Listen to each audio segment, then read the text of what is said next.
ಹಾಳೂರಿಗೆ ಉಳಿದವರೇ ಗೌಡರು. ಪ್ರಜ್ವಲ್ ಕಾಮಣ್ಣ, ನಿಖಿಲ್ ಕತೆ ಏನಣ್ಣ. ಪ್ರಜಾ ಫೋಕಸ್ ವಿಶೇಷ ಕಾರ್ಯಕ್ರಮಕ್ಕೆ ಸ್ವಾಗತ. ನಾನು ನಿಮ್ಮ ಕಿರಣ್ ಚಿಟ್ಟಿ.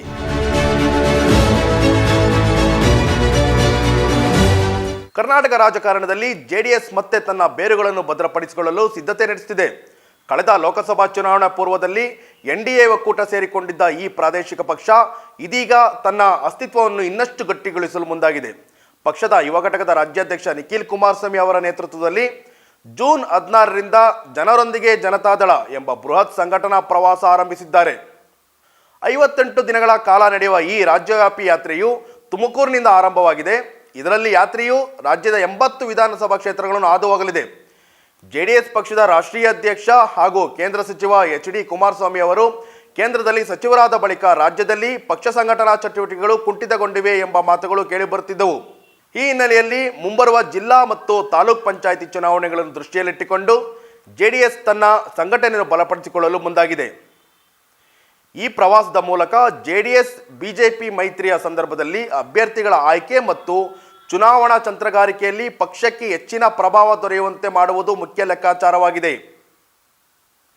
ನಿಖಿಲ್ ಕುಮಾರಸ್ವಾಮಿ ಅವರ ಈ 58 ದಿನಗಳ ಪ್ರವಾಸದಲ್ಲಿ ಯಾವುದೇ ಬಹಿರಂಗ ಸಾರ್ವಜನಿಕ ಸಮಾವೇಶಗಳು ಅಥವಾ ಬೃಹತ್ ಸಮಾರಂಭಗಳು ಇರುವುದಿಲ್ಲ. ಬದಲಿಗೆ ಪ್ರತಿಯೊಂದು ತಾಲೂಕಿನಲ್ಲಿಯೂ ಸ್ಥಳೀಯ ನಾಯಕರು ಮತ್ತು ಪ್ರಮುಖ ಕಾರ್ಯಕರ್ತರುಗಳೊಂದಿಗೆ ಕ್ಲೋಸ್ ಡೋರ್ ಸಭೆಗಳನ್ನು ನಡೆಸಲಾಗುತ್ತದೆ. ಈ ಸಭೆಗಳಲ್ಲಿ ಪಕ್ಷದ ಸಂಘಟನೆ, ಮುಂಬರುವ ಚುನಾವಣೆಗಳ ತಂತ್ರಗಾರಿಕೆ ಮತ್ತು ಸ್ಥಳೀಯ ಸಮಸ್ಯೆಗಳ ಕುರಿತು ಚರ್ಚೆಗಳು ನಡೆಯಲಿದ್ದು ಪ್ರಮುಖ ನಿರ್ಧಾರಗಳನ್ನು ತೆಗೆದುಕೊಳ್ಳಲಾಗುವುದು. ಈ ರೀತಿಯ ಸರಳ ಮತ್ತು ಗುರಿಗೆ ಕೇಂದ್ರೀಕೃತವಾದ ಪ್ರವಾಸವು ಜೆಡಿಎಸ್ ರಾಜಕೀಯ ತಂತ್ರಗಾರಿಕೆಯಲ್ಲಿ ಒಂದು ಹೊಸ ಪ್ರಯೋಗವಾಗಿದೆ. ಜೆಡಿಎಸ್ ಈಗಾಗಲೇ ತನ್ನ ಅಸ್ತಿತ್ವವನ್ನು ಉಳಿಸ್ಕೊಳ್ಳೋದ್ರಲ್ಲಿ ಕುಂಠಿತಗೊಂಡಿದೆ ಅಂತಲೇ ಹೇಳ್ಬೋದು. ಏಕೆಂದರೆ ಕಳೆದ 2013 ವಿಧಾನಸಭಾ ಚುನಾವಣೆಯಿಂದ ಇಟ್ಕೊಂಡ್ರೆ 2013, 2018, 2018ರಲ್ಲಿ ನಿಮಗೆ ಗೊತ್ತಿದೆ, ಕಾಂಗ್ರೆಸ್ ಹಾಗೂ ಜೆಡಿಎಸ್ ಮೈತ್ರಿ ಸರ್ಕಾರದಲ್ಲಿ ಕುಮಾರಸ್ವಾಮಿಯವರು ಮತ್ತೆ CM ಆಗೋದಕ್ಕೆ ಅವಕಾಶ ಸಿಗುತ್ತೆ. ಅದಾದಮೇಲೆ ಒಂದಷ್ಟು ಕಾಂಗ್ರೆಸ್ ಹಾಗೂ JDS ಪಕ್ಷದಲ್ಲಿ ಇರ್ತಕ್ಕಂಥ ಒಂದು ಶಾಸಕರುಗಳು BJP, ಕಾಂಗ್ರೆಸ್ ಹಾಗೂ JDS ಪಕ್ಷಗಳನ್ನು ತೊರೆದು BJP ಸೇರಿಕೊಂಡಾಗ ಮತ್ತೆ ಬೈ ಎಲೆಕ್ಷನ್ಗಳಾಗಿ ಮತ್ತೆ ಎಗೈನ್ BJP ಸರ್ಕಾರ 2018, 2019ರಲ್ಲಿ ಮತ್ತೆ ಎಲೆಕ್ಷನ್ ಆದಾಗ ಮತ್ತೆ BJP ಸರ್ಕಾರ ಇದು ಮಾಡಿರುತ್ತೆ. ಆದರೆ ಒಂದು ವಿಚಾರ ಏನಂತಂದರೆ, ನಿಮಗೆಲ್ರಿಗೂ ತಿಳಿದೇ ಇದೆ, ರಾಜ್ಯದಲ್ಲಿ JDS ಪಕ್ಷ ಎಷ್ಟರ ಮಟ್ಟಿಗೆ ಇತ್ತು, ಎಷ್ಟು ದೊಡ್ಡ ಮಟ್ಟಿಗೆ ಸಂಘಟನೆ ಮಾಡಿಕೊಂಡು ದೊಡ್ಡ ಮಟ್ಟಕ್ಕೆ ಹೆಸರು ಮಾಡ್ಕೊಂಡಿರ್ತಕ್ಕಂಥ ಒಂದು ಇದು ಪಕ್ಷ ಇದಾಗಿತ್ತು. ದೇವೇಗೌಡರ ನಾಯಕತ್ವದಲ್ಲಿ ಬಂದಂತಹ ಈ ಒಂದು ಪಕ್ಷ ಅನೇಕ ದೊಡ್ಡ ದೊಡ್ಡ ನಾಯಕರುಗಳು ಹೋರಾಟಗಳನ್ನ ಮಾಡ್ತಾ ಸಮಾಜವಾದಿ ಅನ್ನೋ ಹೆಸರನ್ನ ಇಟ್ಕೊಂಡು ಸುಮಾರು ಒಂದು 50-60 ವರ್ಷಗಳಿಂದನೂ ಕೂಡ ಹೋರಾಟಗಳನ್ನ ಮಾಡ್ತಾ ಈಗಿರ್ತಕ್ಕಂಥ CM ಸಿದ್ದರಾಮಯ್ಯವ್ರನ್ನೂ ಸೇರಿಕೊಂಡು, ಸಿದ್ದರಾಮಯ್ಯ ಹಾಗೆ GT ದೇವೇಗೌಡರು ಇವರೆಲ್ಲ ಸೇರಿಕೊಂಡು ಕಟ್ಟಿದಂಥ ಒಂದು ಪಕ್ಷ ಇದಾಗಿತ್ತು. ಆದರೆ ಬರ್ತಾ ಬರ್ತಾ ಬರ್ತಾ ದಿನಗಳ ಕಳೆದು ಹೋದಂಗೆ ಆದರೆ JDS ಅಸ್ತಿತ್ವನೇ ಕಳೆದುಕೊಂಡೋಗಿದೆ. ಈಗ ತನ್ನ ಅಸ್ತಿತ್ವ ಉಳಿಸ್ಕೊಳ್ಳೋದಕ್ಕೆ ಕುಮಾರಸ್ವಾಮಿಯವರು ಎಲ್ಲದ ಪ್ರಯೋಗಗಳನ್ನ ಮಾಡ್ಕೊಳ್ಳೋಕೆ ಹೋಗ್ತಿದ್ದಾರೆ. ಈ ನಿಮಗೆಲ್ರಿಗೂ ತಿಳಿದಿದೆ, 2024ರ ಲೋಕಸಭಾ ಚುನಾವಣೆಯಲ್ಲಿ JDS ಹಾಗೂ BJP ಮೈತ್ರಿ ಇದು ಚುನಾವಣೆ ನಡೆದಂಥ ಸಂದರ್ಭದಲ್ಲಿ 2 ಸೀಟ್ಗಳು ಗೆಲ್ತಾರೆ. ಒಂದು ಮಂಡ್ಯ ಹಾಗೂ ಕೋಲಾರ JDSಗೆ ಗೆಲ್ಲುವಂಥ ಭಾಗ್ಯ ಸಿಗುತ್ತೆ. ಅದಾದಮೇಲೆ ರಾಜಕೀಯವಾಗಿ ನಮ್ಮ ಎಚ್.ಡಿ. ಕುಮಾರಸ್ವಾಮಿ ಅವರಿಗೆ ಕೇಂದ್ರ ಸಚಿವರಾಗುವಂಥ ಅವಕಾಶ ಸಿಗುತ್ತೆ. ಆದರೂ ಕೇಂದ್ರ ಸಚಿವರು ಆದಮೇಲೆ ಪಕ್ಷ ಅಷ್ಟರ ಮಟ್ಟಿಗೆ ಏನು ಸಂಘಟನೆ ಅನ್ನೋ ವಿಚಾರದಲ್ಲಿ ಎಲ್ಲೂ ಕೇಳಿ ಬರ್ತಿರಲಿಲ್ಲ. ಅಲ್ಲೋ ಎಲ್ಲೋ ಕೆಲವೊಂದು ಸಮಾವೇಶಗಳು ಅಥವಾ ಸಮಾರಂಭಗಳಲ್ಲಿ ಪಾಲ್ಗೊಳ್ತಾ ಇದ್ರು, ಹೋಗಿ ಬರ್ತಾಯಿದ್ರು. ಸೊ ಆದರೆ ಈಗ ಇಲ್ಲ, ನಾನು ಏನಾದರೂ ಮಾಡಿ ಪಕ್ಷ ನಾವು ಉಳಿಸ್ಕೊಳ್ಳಲೇಬೇಕು ಅನ್ನೋ ವಿಚಾರವಾಗಿ ಇವತ್ತು ತೊಡೆ ತಟ್ಟಿ ನಿಂತಿದ್ದಾರೆ. ಅದರಲ್ಲೂ ಅವರ ಮಗನ ಒಂದು ನಾಯಕತ್ವದಲ್ಲಿ ಇದು ಮಾಡ್ತಾಯಿದ್ದಾರೆ. ಅಂದರೆ ಯುವಕರನ್ನ ಸೆಳೆಯುವಂಥ ಇದು ಎಲ್ರಿಗೂ ಕಾಣಿಸ್ತಾ ಇದೆ. ಯುವಕರನ್ನ ಸೆಳೆಯೋದಕ್ಕೆ ಒಂದಷ್ಟು ಉತ್ತರ ಕರ್ನಾಟಕ ಯಾತ್ರೆ ಮಾಡದೆ ಆದಲ್ಲಿ ಒಂದಷ್ಟು ಇವ್ರಿಗೆ ಸಂಘಟನೆ ಬಲಿಷ್ಠ ಮಾಡಿಸ್ಕೊಳ್ಳೋ ಅಂಥ ವಿಚಾರವಾಗಿ ಹೋಗ್ತಿದ್ದಾರೆ. ಅದು ಬಟ್ ಎಲ್ಲ ಒಳ್ಳೆಯದೇ. ಆದರೆ ಅಟ್ಲೀಸ್ಟ್ ಈಗಲಾದರೂ ಜೆ ಡಿ ಎಸ್ ತನ್ನ ಅಸ್ತಿತ್ವನ ಉಳಿಸ್ಕೊಳ್ಳೋದಕ್ಕೆ ದಯವಿಟ್ಟು ತನ್ನಲ್ಲಿರ್ತಕ್ಕಂಥ ಕಾರ್ಯಕರ್ತರುಗಳನ್ನ ಒಳಪಡಿಸ್ಕೊಂಡು ನಿಮ್ಮ ತಂತ್ರಗಾರಿಕೆಯನ್ನು ಬಿಟ್ಟು ನಿಮ್ಮ ಒಳ ಜಗಳಗಳಿದೆಯಲ್ಲ, ಕುಟುಂಬ ರಾಜಕಾರಣ ಬಿಟ್ಟಿದ್ದಾದಲ್ಲಿ ನಿಜವಾಗ್ಲೂ ನಿಮಗೆ ಒಳ್ಳೆ ಅವಕಾಶಗಳಂತೂ ಸಿಗೋದಂತೂ ಗ್ಯಾರಂಟಿ ರಾಜ್ಯದಲ್ಲಿ. ಯಾಕೆಂತಂದರೆ ರಾಜ್ಯದಲ್ಲಿ ಕುಮಾರಸ್ವಾಮಿಯವರ ಒಂದು ಮುಖ್ಯಮಂತ್ರಿ ಕಾಲಾವಧಿಗಳು ಏನಿದೆ, ಆ ಕಾಲಾವಧಿಗಳು ಜನರ ಒಪ್ಪಿಗೆಗೆ ಪಾತ್ರರಾಗಿರ್ತಕ್ಕಂಥ ಮುಖ್ಯಮಂತ್ರಿಗಳು. ಎಲ್ಲೂ ಅವರು ಯಾವುದೇ ಪಕ್ಷಾತೀತವಾಗಿ ನಿಂತ್ಕೊಂಡ್ರೂ ಕೂಡ ಪಕ್ಷಾತೀತವಾಗಿ ಜನಗಳನ್ನ ಮೀಟ್ ಮಾಡಿ ನಾವೇನಾದರೂ ಪ್ರಶ್ನೆಗಳನ್ನ ಕೇಳೋದೇ ಆದರೆ ನಿಜವಾಗಲೂ ನಮ್ಮ ರಾಜ್ಯದಲ್ಲಿ ಇಲ್ಲಿವರೆಗೂ ಎಷ್ಟು ಮುಖ್ಯಮಂತ್ರಿಗಳಾಗಿದ್ರೋ ಗೊತ್ತಿಲ್ಲ. ಆದರೆ ಕುಮಾರಸ್ವಾಮಿಗೆ ಅವ್ರದ್ದೇ ಆದಂಥ ಒಂದು ಜನ ಬೆಂಬಲ ಇದೆ. ಆದರೆ ನಿಮ್ಮ ಮಾತಿನ ಬರದಲ್ಲಿ ಕೆಲವೊಂದು ವಿಚಾರಗಳಾಗಿ ಕೆಲವೊಬ್ಬರ ಬಗ್ಗೆ ಮಾತಾಡೋವಂಥ ಬರದಲ್ಲಿ ನೀವೇನು ಮಾಡ್ತಿದ್ದೀರಿ, ನಿಮ್ಮ ಹೆಸರನ್ನ ಹಾಳು ಮಾಡ್ಕೊಳ್ಳೋದಾದ್ರೆ ಮತ್ತು ಹಾಗೆ ಪಕ್ಷದಲ್ಲಿರೋಂಥ ಕಾರ್ಯಕರ್ತರು ಕೂಡ ಬಿಟ್ಟು ಹೋಗುವಂಥದ್ದು ಆಗ್ತಾಯಿದೆ. ನೋಡೋಣ ಈಗ ಅದೇ ವಿಚಾರವಾಗಿ ನಿಖಿಲ್ ಕುಮಾರಸ್ವಾಮಿಯವರು ಜನರೊಂದಿಗೆ ಜನತಾ ದಳ ಅಂತ ಒಂದು ಯಾತ್ರೆ ಆರಂಭವಾಗಿದ್ದಾರೆ. ನೋಡೋಣ ಮುಂದೆ ಏನಾಗುತ್ತೆ ಅನ್ನೋದನ್ನ ಕಾದು ನೋಡೋಣ. ಹಾಗೇ ಈಗಾಗಲೇ ನಿಮ್ಗೆಲ್ರಿಗೂ ತಿಳಿದೇ ಇದೆ, ದೇವೇಗೌಡರು ಪ್ರತಿ ಸರನೂ ಹೇಳ್ತಾ ಬರ್ತಿದ್ದಾರೆ, ನನಗಿದೊಂದು ಚಾನ್ಸ್ ಕೊಡಿ, ನಾನು ನೋಡಬೇಕು. ಇದೆಲ್ಲ ದಿನ ನಡೆಯಲ್ಲ. ನಿಮ್ಮ ಕಣ್ಣೀರು ಅದಕ್ಕೆ ಅರ್ಥ ಇರಬೇಕು, ದೊಡ್ಡ ಮಟ್ಟದಲ್ಲಿ ಅದಕ್ಕೆ ಅರ್ಥ ಇದ್ದರೆ ಮಾತ್ರ ಕಣ್ಣೀರಿಗೆ ಬೆಲೆ ಸಿಗುವಂಥದ್ದು. ಜನರು ಮುಟ್ಟಾಡ್ರಲ್ಲ, ರಾಜ್ಯದಲ್ಲಿ ಇವತ್ತು ಜನರು ಮುಟ್ಟಾಡ್ರಲ್ಲ. ನಿಮಗೆ ಮತಗಳನ್ನು ಹಾಕ್ತಕ್ಕಂಥವ್ರು ಮತದಾರರು ಮುಟ್ಟಾಡ್ರಲ್ಲ, ಅರ್ಥ ಮಾಡ್ಕೊಳ್ಳಿ. ಇವತ್ತೆಲ್ಲರೂ ಬುದ್ಧಿವಂತರಾಗಿದ್ದಾರೆ. ನಾಟಕೀಯವಾಗಿ ನೀವು ಬಂದು ಸಭೆ ಸಮಾರಂಭಗಳಲ್ಲಿ ಅಳಲು ತೋಡ್ಕೊಂಡಿದ್ರೆ ಇದಕ್ಕೆ ಯಾರೂ ಒಪ್ಪಲ್ಲ.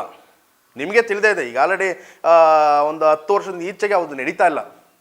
ದೇವೇಗೌಡರು ಹತ್ತಿದ್ದಾಯಿತು, ಕುಮಾರಸ್ವಾಮಿರು ಹತ್ತಿದ್ದಾಯಿತು, ಎಚ್ ಡಿ ರೇವಣ್ಣವ್ರು ಹತ್ತಿದ್ದಾಯಿತು, ನಿಖಿಲ್ ಕುಮಾರಸ್ವಾಮಿರು ಹತ್ತಿದ್ದಾಯಿತು. ಬಟ್ ಜನ ಕೈ ಹಿಡಿತಿದ್ದೀರಾ? ಇಲ್ಲ. ನೋಡೋಣ ಮುಂದೆ ಏನಾಗುತ್ತೆ ಅಂತ. ಇನ್ನು ಜೆ ಡಿ ಎಸ್ ವರಿಷ್ಠ ದೇವೇಗೌಡರು ನಾನಿನ್ನು ಗಟ್ಟಿಯಾಗಿದ್ದೇನೆ, ಜೆ ಡಿ ಎಸ್ ಅಳಿಯಲು ಬಿಡಲ್ಲ ಎಂದಿದ್ದಾರೆ. ಕುಮಾರಸ್ವಾಮಿ ಬಿಜೆಪಿ ಮೈತ್ರಿಯೊಂದಿಗೆ ತಮ್ಮ ಬೇಳೆ ಬೇಯಿಸಿಕೊಳ್ಳುವ ಮಾತುಗಳನ್ನು ಆಡಿದ್ದಾರೆ. ಯಾರು ಬೇಡ ಅಂತಂದ್ರು? ನೀವು ಗಟ್ಟಿಯಾಗಿದ್ದೀರಿ ಸ್ವಾಮಿ, ಮಾಡಿ ಇನ್ನಷ್ಟು ಬಲಿಷ್ಠಪಡಿಸ್ಕೊಳ್ಳಿ ನಿಮ್ಮ ಪಕ್ಷನ. ಬೇಡ ಅಂತ ಯಾರು ಹೇಳಿದ್ದಾರೆ? ಆದರೆ ಈಗಲೇ ಬಿಜೆಪಿ ಮೈತ್ರಿಯಲ್ಲಿ ಜೆ ಡಿ ಎಸ್ ಬೇಳೆ ಬೇಯುತ್ತಿಲ್ಲ. ಸರ್ಕಾರದ ವಿರುದ್ಧ ಪ್ರತಿಭಟನೆಗಳಲ್ಲಿ ಜೆ ಡಿ ಎಸ್ ಕಾರ್ಯಕರ್ತರು ಕಾಣಿಸಿಕೊಳ್ಳುತ್ತಿಲ್ಲ. ಇನ್ನು 2028ರಲ್ಲಿ ಏನು ತಾನೇ ಕಿಸಿಯಲು ಸಾಧ್ಯ? ಇದಕ್ಕೆ ಕಾಲವೇ ಉತ್ತರಿಸಬೇಕಾಗಿದೆ. ಹೌದು, ಈಗ ಕುಮಾರಸ್ವಾಮಿಯವರು ಹೇಳ್ತಿದ್ದಾರೆ, ಜೆ ಡಿ ಎಸ್ ಹಾಗೂ ಬಿ ಜೆ ಪಿ ಮೈತ್ರಿ ಸರ್ಕಾರ ಬಂದಾದ ಮೇಲೆ ಒಂದಷ್ಟು ಮುಂಬರ್ತಕ್ಕಂಥ ಚುನಾವಣೆಯೂ ಕೂಡ ಜೆ ಡಿ ಎಸ್ ಹಾಗೂ ಬಿ ಜೆ ಪಿ ಮೈತ್ರಿಯಲ್ಲೇ ಚುನಾವಣೆಯನ್ನು ಎದುರಿಸ್ತೀವಿ ಅಂತ ಹೇಳ್ತಿದ್ದಾರೆ. ಯಾವೊಂದು ಆಧಾರದ ಮೇಲೆ ಹೇಳ್ತಿದ್ರ ಸ್ವಾಮಿ ನೀವು? ಎಲ್ಲೂ ಕಾಣಿಸ್ತಿಲ್ಲ ಮಾನ್ಯ ಕುಮಾರಸ್ವಾಮಿ ಅವರೇ, ಎಲ್ಲೂ ಕಾಣಿಸ್ತಾ ಇಲ್ಲ ಇದು. ಯಾಕೆಂತಂದರೆ ಈಗಾಗಲೇ ನೀವು ನಿಮ್ಮ ಸರ್ಕಾರ ಬಂದು 1 ವರ್ಷ ಆಗ್ತಾ ಬಂದಿದೆ. ಆದರೆ 1 ವರ್ಷದಲ್ಲಿ ಎಲ್ಲೂ ಕೂಡ ನಿಮ್ಮ ಚುನಾವಣೆ ಆದ ನಂತರ ಎಲ್ಲೂ ಕೂಡ ನಿಮ್ಮ ಜೆ ಡಿ ಎಸ್ ಹಾಗೂ ಬಿ ಜೆ ಪಿ ಮೈತ್ರಿ ಸಭೆ ಸಮಾರಂಭಗಳಲ್ಲಿ ಪಾಲ್ಗೊಳ್ತಾ ಇಲ್ಲ. ಜೆ ಡಿ ಎಸ್ ಹಾಗೂ ಬಿ ಜೆ ಪಿ ಹೊಂದಾಣಿಕೆ ಕಾಣಿಸ್ತಾ ಇಲ್ಲ, ಎಲ್ಲೂ ಕಾಣಿಸ್ತಾ ಇಲ್ಲ. ಯಾಕೆಂತಂದರೆ ಕಾಂಗ್ರೆಸ್ ವಿರೋಧ ಪಕ್ಷವಾಗಿ ಬಿ ಜೆ ಪಿ ಏನಾದರೂ ವಿರೋಧವಾಗಿ ಕಾಂಗ್ರೆಸ್ ಟೀಕೆಗಳನ್ನು ಮಾಡ್ತಕ್ಕಂಥದ್ದು ಅಥವಾ ವಿರೋಧವಾಗಿ ಏನಾದರೂ ಸಭೆಗಳು ಪ್ರತಿಭಟನೆಗಳು ಮಾಡ್ತಕ್ಕಂಥ ಸಂದರ್ಭದಲ್ಲಿ ಕೂಡ ಜೆ ಡಿ ಎಸ್ ಎಲ್ಲೂ ಕಾಣಿಸ್ತಾ ಇಲ್ಲ. ಬಿ ಜೆ ಪಿ ಏಕೀಯ ಪಕ್ಷವಾಗಿ ತನ್ನ ಹಿಡಿತವನ್ನು ಸಾಧಿಸಿಕೊಳ್ಳಲು ಆರ್ ಅಶೋಕ್ ಅಥವಾ ವಿಜಯೇಂದ್ರ ಅವರ ನೇತೃತ್ವದಲ್ಲಿ ಒಂದಷ್ಟು ಸಂಘಟನೆಗಳು, ಒಂದಷ್ಟು ಸಭೆಗಳು, ಸಮಾವೇಶಗಳು, ಪ್ರತಿಭಟನೆಗಳು ಮಾಡ್ತಾ ಹೋಗ್ತಿದ್ರು. ಆದರೆ ಜೆ ಡಿ ಎಸ್ ಮಾಡ್ತಿದ್ರು. ಎಲ್ಲಿ ಮಾಡ್ತಿದ್ರು ಅಂದರೆ ನೀವು ಬೇರೆಯಾಗಿ ಜೆ ಡಿ ಎಸ್ ಪಕ್ಷ ಸಭೆಗಳನ್ನು ಮಾಡ್ತಾ ಇದ್ದಾರೆ. ಎಲ್ಲಿ? ಜೆ ಡಿ ಎಸ್ ಹಾಗೂ ಬಿ ಜೆ ಪಿ ಮೈತ್ರಿ ಎಲ್ಲಿ ಕಾಣಿಸ್ತಾ ಇದೆ? ಈಗಲೇ ಹೇಳ್ತಿರ್ತಕ್ಕಂಥದ್ದು ಎಚ್ ಡಿ ಕುಮಾರಸ್ವಾಮಿ ಅವರು ಹೇಳ್ತಿದ್ದಾರೆ. ಈಗಲೇ ಇರ್ತಕ್ಕಂಥ 2028 ಬರೋಂಥ ವಿಧಾನಸಭೆ ಎಲೆಕ್ಷನ್ನಲ್ಲಿ ನಿಮ್ಗೆ ಎಲ್ರಿಗೂ ಸೀಟ್ಗಳು ಕೊಟ್ಬಿಡ್ತೀವಿ ಅಂತ ಹೇಳ್ತಿದ್ದಾರೆ. ಎಲ್ಲಿಂದ ತರ್ತೀರಾ ಸ್ವಾಮಿ? ಈಗಲೇ ಕಾಣಿಸ್ತಿಲ್ಲ. ಮೈತ್ರಿ ಇರುತ್ತೆ ಅಂತ ಯಾವ ಗ್ಯಾರಂಟಿ? ಯಾವ ಇದ್ರ ಮೇಲೆ ನೀವು ಹೇಳ್ತಾ ಇದ್ದೀರಿ? ಓಕೆ, ಇತ್ತೀಚಿನ ವರ್ಷಗಳಲ್ಲಿ ಜೆ ಡಿ ಎಸ್ ಪಕ್ಷ ಹಲವು ರಾಜಕೀಯ ಸವಾಲುಗಳನ್ನು ಎದುರಿಸಿತ್ತು. 2023 ವಿಧಾನಸಭಾ ಚುನಾವಣೆಯಲ್ಲಿ ಕೇವಲ 19 ಸ್ಥಾನಗಳಿಗೆ ಕುಸಿದಿದ್ದ ಪಕ್ಷ 2019 ಲೋಕಸಭೆಯಲ್ಲಿ ಒಂದೇ ಸ್ಥಾನಕ್ಕೆ ಸೀಮಿತವಾಗಿತ್ತು. ಆದರೆ 2024 ಲೋಕಸಭಾ ಚುನಾವಣೆಯಲ್ಲಿ ಬಿಜೆಪಿಯೊಂದಿಗಿನ ಮೈತ್ರಿಯಿಂದಾಗಿ ಮಂಡ್ಯ ಮತ್ತು ಕೋಲಾರ ಕ್ಷೇತ್ರಗಳನ್ನು ಗೆದ್ದು ಪಕ್ಷಕ್ಕೆ ಕಳೆ ಬಂದಿತ್ತು. ಈಗ ನಿಮ್ಗೆಲ್ಲರಿಗೂ ತಿಳಿದೇ ಇದೆ, 2018 ವಿಧಾನಸಭಾ ಕ್ಷೇತ್ರದಲ್ಲಿ 19 ಕ್ಷೇತ್ರಗಳನ್ನು ಮಾತ್ರ ಉಳಿಸ್ಕೊಳ್ಳುವಂಥದ್ದು ಆಗಿತ್ತು JDS ರಾಜ್ಯದಲ್ಲಿ. ಅದೇ ಮುಂದಿನ ವರ್ಷ 2019 ಲೋಕಸಭಾ ಚುನಾವಣೆಯಲ್ಲಿ ಏನು ಮಾಡುತ್ತೆ, ಒಂದೇ ಒಂದು ಕ್ಷೇತ್ರ ಇವರ ಒಂದು ಸಾಧನೆಗೆ ಮೈಲಿಗೆಲ್ಲ ಆಗುತ್ತೆ. ಯಾವುದು? ಹಾಸನ ಕ್ಷೇತ್ರದಲ್ಲಿ ದೇವೇಗೌಡರ ಕ್ಷೇತ್ರ ಏನಾಗುತ್ತೆ, 2019 ತನ್ನ ಕ್ಷೇತ್ರವನ್ನು ತನ್ನ ಮೊಮ್ಮಗನಾದ ಪ್ರಜ್ವಲ್ ರೇವಣ್ಣ ಅವರಿಗೆ ಬಿಟ್ಕೊಡ್ತಾರೆ. ಮೊದಲ ಬಾರಿಗೆ ಅವರು ಲೋಕಸಭಾ ಎಲೆಕ್ಷನ್ ಗೆದ್ದು ಅವರು ಲೋಕಸಭಾ ಸದಸ್ಯರಾಗ್ತಾರೆ. ಆದರೆ ಅದೊಂದು ಕ್ಷೇತ್ರ ಬಿಟ್ಟರೆ ಬೇರೆ ಯಾವ ಕ್ಷೇತ್ರದಲ್ಲೂ ಕೂಡ ಇವರು ಹೆಸರು ಬರಲೇ ಇಲ್ಲ. ಇನ್ನು ಸಂಘಟನೆ ಅಂತೂ ಎಲ್ಲೂ ಕೇಳೋದೇ ಇಲ್ಲ. ಅಷ್ಟರ ಮಟ್ಟಿಗೆ ಇರ್ತಕ್ಕಂಥದ್ದು ಇದು ಮಾಡ್ಕೊಂಡಿದ್ದು. ತದನಂತರ ಏನಾಗುತ್ತೆ, 2024 ಲೋಕಸಭಾ ಚುನಾವಣೆಯಲ್ಲಿ ಮಂಡ್ಯ ಮತ್ತು ಕೋಲಾರ ಕ್ಷೇತ್ರಗಳನ್ನು ಗೆದ್ದು ಪಕ್ಷಕ್ಕೆ ಕಳೆ ಬಂದಿತ್ತು. ಅದರಲ್ಲೂ ಕೂಡ ಮೈತ್ರಿ ಮಾಡ್ಕೊಂಡಿದ್ದಕ್ಕೆ ಒಂದು ಮಂಡ್ಯ ಮತ್ತು ಕೋಲಾರ ಕ್ಷೇತ್ರ ಗೆದ್ಕೊಂಡು ಬಂದಿದ್ದು. ಆದರೆ ಕಳೆದ ಬಾರಿ ಏನಾಗಿತ್ತು ನಿಮ್ಗೆಲ್ರಿಗೂ ತಿಳಿದೇ ಇದೆ, 2019 ಲೋಕಸಭಾ ಎಲೆಕ್ಷನಲ್ಲಿ ಅಷ್ಟಿಷ್ಟಲ್ಲ, ದೊಡ್ಡ ಮಟ್ಟಕ್ಕೆ ಮಂಡ್ಯ ಕ್ಷೇತ್ರ ಬಿರುಸಾಗಿ ಮತಗಳನ್ನು ಎಳೆದು ಇಡೀ ರಾಜ್ಯವೇ ತಿರುಗಿ ನೋಡ್ತಕ್ಕಂಥದ್ದು ಯಾವ ಕ್ಷೇತ್ರ ಆಗಿತ್ತು? ಮಂಡ್ಯ ಕ್ಷೇತ್ರ ಆಗಿತ್ತು. ಯಾಕೆ? ಅಲ್ಲಿ ಕಣಕ್ಕೆ ಎಳೆದಿರ್ತಕ್ಕಂಥದ್ದು ದಿವಂಗತ ಅಂಬರೀಷ್ ಅವರ ಪತ್ನಿ ಸುಮಲತಾ ಅವರು ಏನು ಮಾಡ್ತಾರೆ, ಕಾಂಗ್ರೆಸ್ ಪಕ್ಷದಿಂದ ಸೀಟ್ ಸಿಗದ ಕಾರಣ ಸ್ವತಂತ್ರವಾಗಿ ಅವರು ನಿಲ್ತಾರೆ, ಎಲೆಕ್ಷನ್ ಚುನಾವಣೆ ಎದುರಿಸ್ತಾರೆ. ಆದರೆ ಆ ಸಂದರ್ಭದಲ್ಲಿ JDS ಹಾಗೂ ಕಾಂಗ್ರೆಸ್ ಮೈತ್ರಿಯಲ್ಲಿ ನಿಖಿಲ್ ಕುಮಾರಸ್ವಾಮಿನ ಅಭ್ಯರ್ಥಿಯಾಗಿ ಕಣಕ್ಕಿಳಿಸ್ತಾರೆ. ಅಲ್ಲಾಗಿದ್ದೇ ಬೇರೆ. ಇಡೀ ರಾಜ್ಯ ಅಲ್ಲ, ಇಡೀ ದೇಶವೇ ಆ ಕ್ಷೇತ್ರಕ್ಕೆ ತಿರುಗಿ ನೋಡೋ ಥರ ಮಾಡ್ಕೊಂಡಿದ್ರು ಇವರು.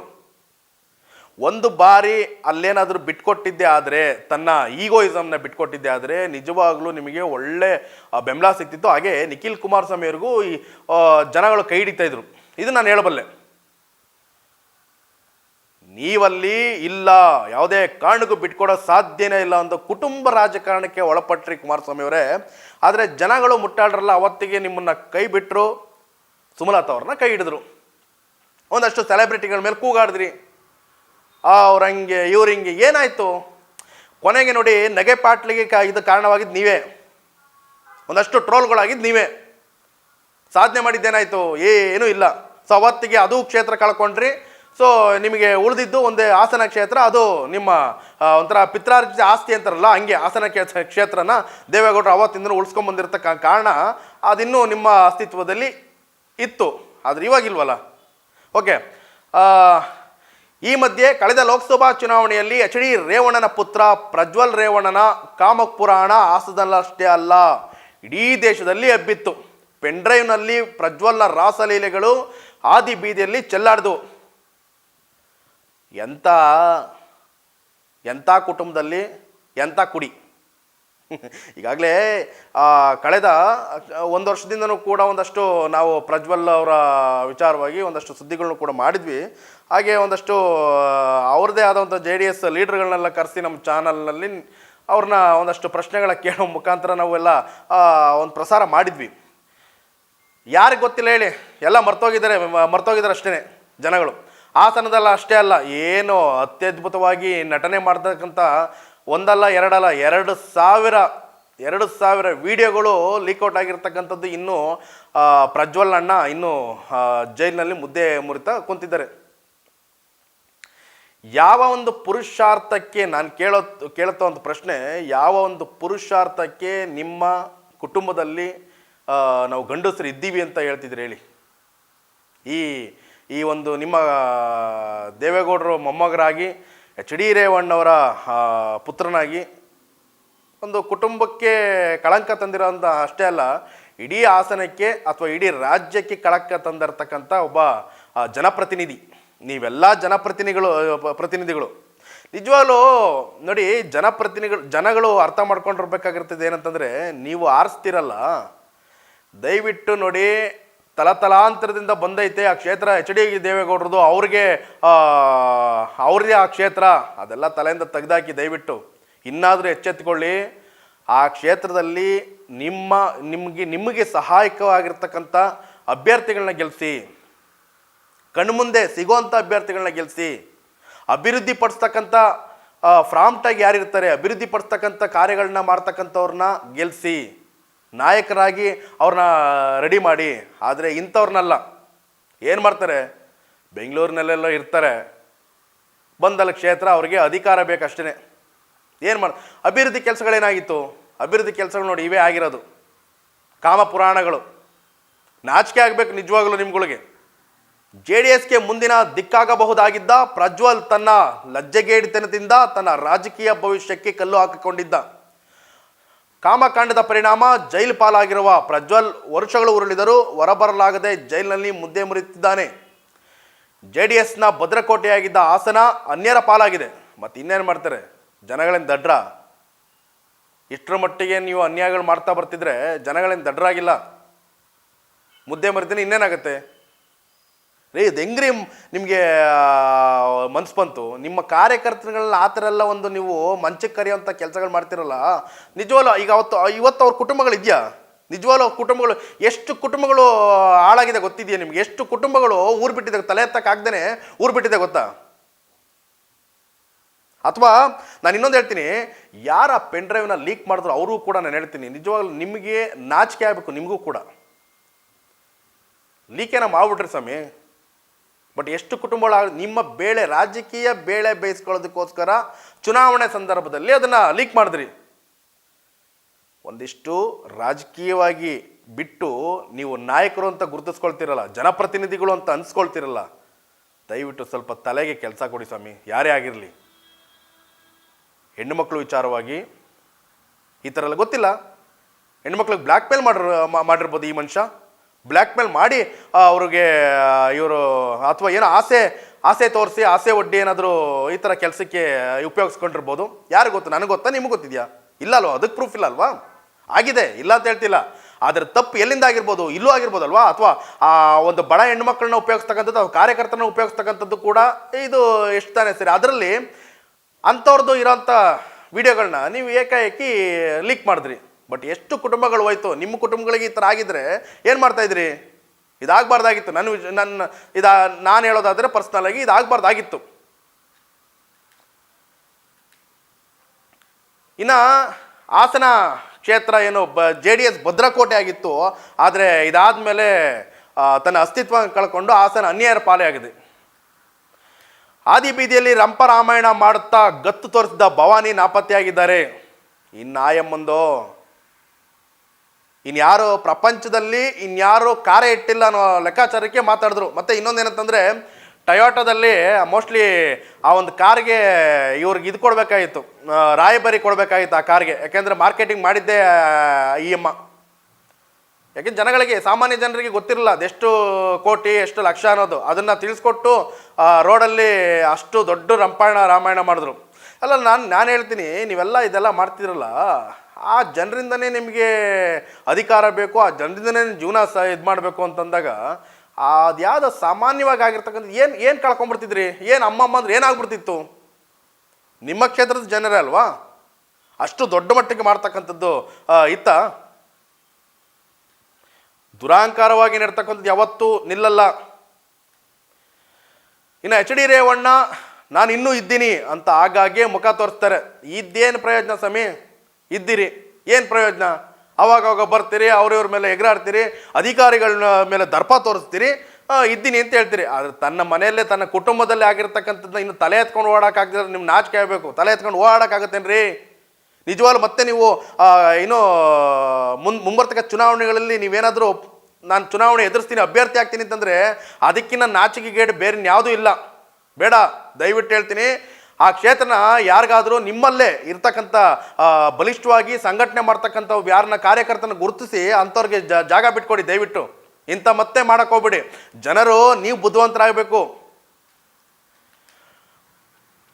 ಇಳಿ ವಯಸ್ಸಿನಲ್ಲಿ ಹಿರಿಮಗನ ಮಕ್ಕಳ ಈ ಅಸಹ್ಯಗಳು ಮನೋವೇದನೆಯನ್ನು ತಂದು ಬಿಟ್ಟುಬಿಟ್ಟೆ. ದಳಪತಿಗಳಿಗೆ ದಿಕ್ಕೇ ಇಲ್ಲದಂತಾಗಿದೆ. ಒಂದೆಡೆ ಹಿರಿಗೌಡರಿಗೆ ವಯಸ್ಸಾಗಿದೆ, ಕುಮಾರಣ್ಣ ದಿಲ್ಲಿ ಸೇರೆಯಾಗಿದೆ. ಮುಂದೆ JDSಗೆ ದಿಕ್ಕ್ಯಾರು ಎಂದು ನೋಡಿದಾಗ ಸದ್ಯಕ್ಕೆ ಕಾಣಸಿಕ್ಕಿಯವರೇ ನಿಖಿಲ್ ಕುಮಾರಸ್ವಾಮಿ ಅವರು. ಅಂದರೆ ಎಲ್ರಿಗೂ ಗೊತ್ತೇ ಇದೆ, ಇನ್ನೇನು ಈ HD ರೇವಣ್ಣವರ ಮನೆಯಲ್ಲಿ ಏನೇನು ರಂಪ ರಾಮಾಯಣಗಳು ಇಬ್ಬರು ಮಕ್ಕಳದು ಕತೆ ಗೊತ್ತಾಯಿತು. ಒಬ್ಬ ದೊಡ್ಡ ಮಗಂದು ರಾಸಲಲ್ಲೇ ಗೊತ್ತಾಯಿತು, ಇನ್ನು ಚಿಕ್ಕ ಮಗಂದು ನಿಮ್ಗೆಲ್ರಿಗೂ ತಿಳಿದೇ ಇದೆ ಆ ಮನುಷ್ಯಂದು ಎಷ್ಟರ ಮಟ್ಟಿಗೆ ಇದಾಯಿತು ಅಂತ. ಇನ್ನು ಹೆಂಡ್ತಿದಂತೂ ಕೇಳಂಗಿಲ್ಲ, ದರ್ಪ ದುರಾಂಕಾರ ಜೋರಾಗಿ ಇದು ಮಾಡ್ತಕ್ಕಂಥದ್ದು. ಇನ್ನೆಲ್ಲಿದೆ ಪಕ್ಷ, ಇನ್ನೆಲ್ಲಿ ಉಳ್ಕೊಳ್ತಕ್ಕಂಥದ್ದು? ಮತ್ತು ಎಲ್ರಿಗೂ ಕಣ್ಣು ಕಾಣಿಸ್ತಿದೆ, ಪ್ರತಿ ಸಾರಿ ಇವರು ಚುನಾವಣೆ ಸಂದರ್ಭದಲ್ಲಿ ಕುಟುಂಬ ರಾಜಕಾರಣ ಮಾಡ್ತಿದ್ದಾರೆ ಅಂತ ಇವರೇ ತೋರಿಸ್ಕೊಡ್ತಿದ್ದಾರೆ. ನನಗೆ 2 ಕ್ಷೇತ್ರ ಬೇಕು, ನನ್ನ ಹೆಂಡ್ತಿಗೊಂದು ಕ್ಷೇತ್ರ ಬೇಕು, ನಮ್ಮ ಅಣ್ಣನಿಗೊಂದು ಕ್ಷೇತ್ರ ಬೇಕು, ನಮ್ಮ ಅಣ್ಣನ ಹೆಂಡ್ತಿಗೊಂದು ಕ್ಷೇತ್ರ ಬೇಕು, ಅಪ್ಪನಿಗೊಂದು ಕ್ಷೇತ್ರ ಬೇಕು, ಮಕ್ಳಿಗೊಂದು ಎಲ್ಲ ಕ್ಷೇತ್ರಗಳು ಬೇಕು. ಎಲ್ಲ ನೀವೇ ಕ್ಷೇತ್ರಗಳು ಮಾಡ್ಕೊಳ್ಳೋದು, ಮತ್ತು ಪಕ್ಷದಲ್ಲಿ ಬೇರೆಯವ್ರು ಯಾಕೆ ಬೇಕು? ಮಾಡ್ಕೊಳ್ಳಿ ಎಲ್ಲ ನೀವೇ, ಮಕ್ಕಳು ಎಲ್ಲ ಇದು ಮಾಡ್ಕೊಂಡು. ಆದರೆ ಒಂದು ಮಟ್ಟದಲ್ಲಿ ಹೇಳಬೇಕು ಅಂತಂದರೆ ಸದ್ಯಕ್ಕೆ ನಿಖಿಲ್ ಕುಮಾರಸ್ವಾಮಿ ಅವರಿಗೆ ಒಂದು ಸಾರಿ ಆದರೂ ಜನ ಕೈ ಹಿಡಿಬೇಕಾಗಿತ್ತು ಅನ್ನೋ ವಿಚಾರ ನಾನು ಹೇಳ್ತಿದ್ದೀನಿ. ಈಗ ಕಣ್ಮುಂದೆ ಕಾಣಿಸ್ತಕ್ಕಂಥದ್ದು ಒಬ್ಬರು ಫ್ರಾಂಟಾಗಿ ಏನಾದರೂ ಇದ್ದಾರೆ ಅಂತಂದರೆ ನಿಖಿಲ್ ಕುಮಾರಸ್ವಾಮಿ ಅವರೊಬ್ಬರೇ ಸದ್ಯಕ್ಕೆ ಆ ಕುಟುಂಬದಲ್ಲಿ. ಅಥವಾ ಓಪ್ ಏನಾದರೂ ಇಟ್ಕೊಳ್ಳೋದೇ ಆದರೆ ಹೌದು, ಮುಂಬರ್ತಕ್ಕಂಥ ದಿನಗಳಲ್ಲಿ JDS ತನ್ನ ಅಸ್ತಿತ್ವ ಬಿಡಲ್ಲ, ಅಸ್ತಿತ್ವನ ಮತ್ತೆ ಕೈಗೆತ್ಕೊಳ್ಳುತ್ತೆ, ಬಲಿಷ್ಠಪಡಿಸ್ಕೊಳ್ಳುತ್ತೆ ಅನ್ನೋ ಥರ ಇದ್ದರೆ ಅದು ನಿಖಿಲ್ ಕುಮಾರಸ್ವಾಮಿ ಎಲ್ಲ ಒಂದು ಆಸುಪಾಸಿನಲ್ಲಿ ಒಂದಿಷ್ಟು % ಅಂತ ಹೇಳ್ಬೋದು. ನೋಡೋಣ ಜನಗಳು ಕೈ ಹಿಡಿತಾರ, ನಿಖಿಲ್ ಕುಮಾರಸ್ವಾಮಿ ಅವರಿಗೆ ಏನು ಮಾಡ್ತಾರೆ, ಅಥವಾ ಅವ್ರು ಕೊಡೋಂಥ ಆಶ್ವಾಸನೆ ಎಷ್ಟರ ಮಟ್ಟಿಗೆ ಇರ್ತೈತೆ ಅಂತ ಕಾದು ನೋಡೋಣ. ನಿಖಿಲ್ ಕುಮಾರಸ್ವಾಮಿ ಅವರು ಸತತವಾಗಿ 3 ಬಾರಿ ಸೋಲುಂಡು ನಿಖಿಲ್ಗೆ ರಾಜಕೀಯ ನಸೀಬೇ ಇಲ್ಲ ಎನ್ನುತ್ತಿದ್ದರು. ಕುಟುಂಬದ ಹಿಡಿತದಿಂದ ಪಕ್ಷ ಬಿಟ್ಟು ಹೋಗದಂತೆ ಕುಮಾರಣ್ಣ ಮಗನಿಗೆ ಪಟ್ಟ ಕಟ್ಟಲು ಮುಂದಾಗಿದ್ದಾರೆ. ಪಟ್ಟಾಭಿಷೇಕಕ್ಕೂ ಮುನ್ನ ರಾಜ್ಯ ಪ್ರವಾಸ ಕಳಿಸಿದ್ದಾರೆ. ಹಾಳೂರಲ್ಲಿ ಉಳಿದವನೇ ಗೌಡ ಅನ್ನುವಂತಾಗಿದೆ JDS ಸ್ಥಿತಿ. ಮುಂದಿನ ದಿನಗಳಲ್ಲಿ JDS ಪುಟಿದೇಳುತ್ತಾ ಇಲ್ಲ ಮಕಡೆ ಮಲಗುತ್ತಾ ಕಾದು ನೋಡಬೇಕಾಗಿದೆ. ನಾನು ಆಗಲೇ ಹೇಳ್ದಂಗೆ ಖಂಡಿತ JDS ಮಕಡೆ ಮಲಗುತ್ತಾ ಅಥವಾ ಪುಟಿದೇಳುತ್ತಾ ನೋಡಬೇಕಾಗಿದೆ. ಈಗ ಇನ್ನೊಂದಷ್ಟು ನಾವೇನಾದರೂ ಪರ್ಸೆಂಟೇಜಲ್ಲಿ ನಾವು ಹೇಳೋದಾದರೆ 1% 2% ಒಪ್ಪಿದೆ ಅನ್ನೋದಾದರೆ ಈಗ ಸದ್ಯಕ್ಕೆ ಇವಾಗ ನಿಖಿಲ್ ಕುಮಾರಸ್ವಾಮಿ ಅವರು ನಿಂತಿದೆ. ಪಕ್ಷ ಸಂಘಟನೆ ಬಿಲ್ಡ್ ಮಾಡ್ತಾರಾ ಅಥವಾ ಪಕ್ಷ ಮಕಡೆ ಮಲ್ಕೊಳ್ಳುತ್ತಾ? ಮುಂಬರ್ತಕ್ಕಂಥ ಚುನಾವಣೆ, ವಿಧಾನಸಭಾ ಚುನಾವಣೆಗಳಲ್ಲಿ ನಿಜವಾಗಲೂ ಇವರು ಅಸ್ತಿತ್ವವನ್ನು ಉಳಿಸ್ಕೊಳ್ಳೋದು ಅಷ್ಟು ಮಾಡ್ತಾರಾ? ಕಾದು ನೋಡಬೇಕಾಗಿದೆ. ಇದಾಗಿತ್ತು ಇವತ್ತಿನ ಸ್ಪೆಷಲ್ ಸ್ಟೋರಿ. ನೀವು ನೋಡ್ತಿದ್ದೀರಾ ಪ್ರಜಾಧ್ವನಿ TV. ನಮಸ್ಕಾರ.